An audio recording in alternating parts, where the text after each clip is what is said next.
لیکن اللہ کے کیس میں ایسا نہیں ہوا جو کائنات کا بادشاہ. جب شیطان نے یہ دھمکی لگائی نا انسان کے حوالے سے کہ یا اللہ میں تیرے سارے بندے اغوا کر لوں گا, چند ایک لوگ ہی تیرے ساتھ ہوں گے, اور اللہ تعالیٰ سورہ سبا میں کہہ رہا ہے کہ اس نے اپنی بات پوری بھی کر دکھائی ہے. تو اس کے مقابلے پہ اللہ نے یہ نہیں کہا کہ میں تکنا ہوا کس طرح تو کرنا ہے, ایسی تھی تیسی تیری, نہیں, کیونکہ اللہ تو بے پرواہ ہے. اس نے اپنے نبی بھیجے ہیں, کتابیں بھیجی ہیں, اور کیا کرے وہ, اس سے بڑا کیا کام کرے. کتابیں بھیج دی, پیغمبر بھیج دیے, حق کا حق ہونا باطل کا باطل ہونا بتا دیا. لا اکراہ فی الدین, دین قبول کرنے کے معاملے میں کسی پہ جبر نہیں. قد تبین الرشد من الغی, بے شک ہدایت گمراہی سے الگ ہو چکی ہے. انا ہدیناہ السبیل, ہم نے راستہ دکھا دیا ہے. اما شاکر و اما کفورا, چاہے تو شکر گزاری کی روش اختیار کرو, خواہ نہ شکری کی, لیکن آخرت میں نہیں چھوڑوں گا جس نے نہ شکری کی, یہ ذہن میں رکھنا.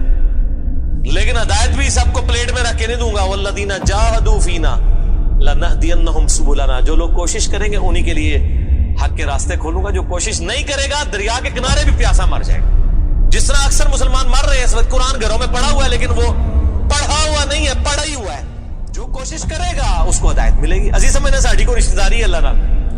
یہودیوں کا بھی یہی عقیدہ تھا نا, اسی لیے سورہ بقرہ کے جو 9 رکوع ہیں وہ پورا یہودیوں کے اوپر مقدمہ ہے, اور 7 یونیورسل ٹروتھ آئے ہیں کہ تم سے بھی پہلے ایک لاڈلی امت تھی, 3 کتابیں اس میں آئی, سینکڑوں پیغمبر آئے, اس کے باوجود جب انہوں نے روگردانی کی اٹھا کے اللہ نے پرے مارا. ضربت علیہم الذلہ والمسکنہ, آج تک ذلت اور مسکنت ان کے اوپر مسلط. تم کیا شے ہو, لیکن ہم پھر بھی کہتے رہتے ہیں یا اللہ جو کچھ بھی ہے تیرے محبوب کی امت سے ہے. اصل میں ہم یہ کہہ رہے ہوتے ہیں یا اللہ اسی کو نہیں سیدھا ہونا, سیدھی جی گل ہے, این جی سانوں قبول کر لے, یہی ہے نا. تو اور کیا مطلب ہے اس کا. میں کہتا ہوں اگر دنیا میں مورل لاز ایکٹیو ہوتے فوراً اسی وقت سر کے اوپر جوتی پڑتی کہ محبوب صلی اللہ علیہ وسلم کا نام لیتے ہو اور کرتوت نہیں اپنے دیکھتے.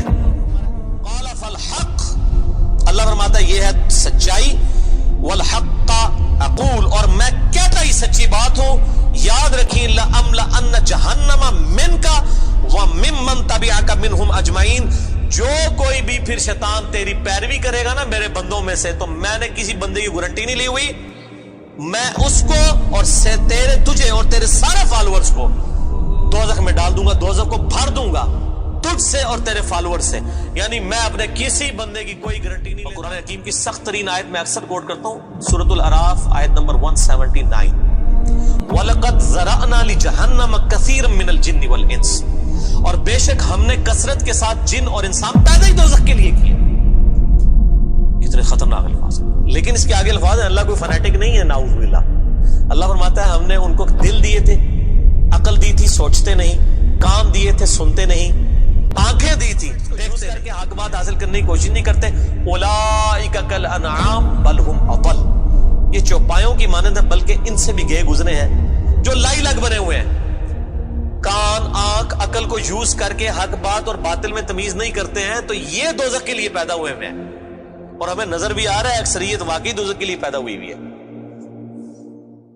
علیہ من اجر, اے نبی علیہ السلام فرما دیجئے میں جو اتنی باتیں کھول کھول کے بیان کر رہا ہوں اس کے عوض تم سے کوئی معاوضہ طلب نہیں کرتا. وما انا من المتکلفین, اور اے نبی علیہ السلام آپ فرما دیجئے میں تکلف بھی کرنے والا نہیں ہوں. ہائے ہائے ہائے ہائے, دنیا کا پورا ڈھکوسلا جو ہے نا مذہبی اپروچ میں وہ چال لی تکلف کے اوپر رہا ہے. کیا تکلف ہے کہ علماء جو ہیں وہ اپنی آڈینس کو کھول کے بات بتانے نہیں چاہتے, وہ تکلف کر جاتے ہیں. انہیں جی دیکھو نا ڈائریکٹ نہیں گال کرنی چاہیے, اور نبی علیہ السلام کو کہا جا رہا ہے کہ آپ فرمائے کہ میں ہی ڈائریکٹ گال کرنے والا جائے پاویں کسی نے بری لگے. وما انا من المتکلفین, میں کوئی تکلف نہیں کرنے والا, کنو کڈ لو گل, اے کچھ ہونا جے تواڈے نال.